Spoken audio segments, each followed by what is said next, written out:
The Last Light. Once upon a time, in a world not so different from our own, there was a great war. The conflict was brutal, with entire nations destroyed and countless lives lost. The weapons used were not just conventional, but also included weapons of mass destruction like nuclear bombs. In the aftermath of the war, the world was left devastated, with only a few pockets of civilization remaining.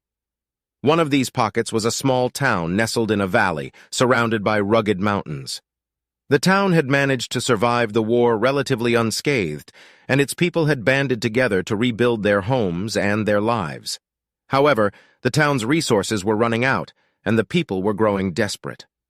One day a stranger arrived in the town. He was a tall, gaunt man with sunken eyes and a weathered face. He wore a tattered coat and carried a worn backpack. The townspeople were wary of him at first, but he soon proved himself to be helpful, using his skills to fix broken machinery and teach the people how to farm more efficiently. The stranger never spoke much about himself or where he came from, but the townspeople noticed that he always seemed to be staring off into the distance, as if searching for something. One day, he announced that he was leaving the town and heading west, towards the setting sun. The townspeople tried to persuade him to stay, but he was determined to leave. He explained that he was searching for something that he believed was the key to saving the world from its current state of despair. With a heavy heart, the townspeople watched as he set off into the wilderness.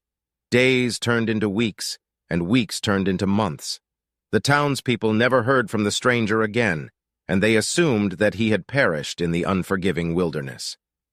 But one evening, as the sun was setting, a lone figure appeared on the horizon, walking towards the town. As the figure drew closer, the townspeople realized that it was the stranger.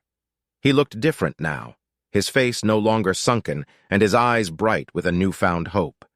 In his hand he held a small, glowing object. The stranger explained that he had traveled far and wide, through desolate wastelands and treacherous mountains, until he had finally found what he was looking for. The object in his hand was a seed that he believed held the key to restoring the world's vegetation and bringing life back to the barren wastelands. The townspeople listened in awe as the stranger explained his plan. He would travel the world, spreading the seed wherever he could, in the hope that it would take root and grow, eventually turning the world into a lush paradise once again. The townspeople were hesitant at first, but the stranger's conviction and determination soon won them over. As the sun set on the horizon, the stranger handed the seed to the town's leader and bade them farewell. He set off once again into the wilderness, disappearing into the fading light. The townspeople watched him go, filled with a newfound hope for the future. And so the stranger traveled the world, spreading the seed wherever he could. He faced many challenges and obstacles along the way, but his unwavering determination and belief in the power of nature kept him going. Eventually, the seed took root, and life began to spring up in even the most desolate of places. Years passed, and the world slowly began to heal. The townspeople never forgot the stranger who had brought them hope and a new chance at life. They often wondered what had become of him, whether he had succeeded. That's it for this story. I hope you had as much fun listening to it as I did creating it. If you liked the story and want to see more content like this, don't forget to hit that subscribe button and turn on notifications so you never miss a new story.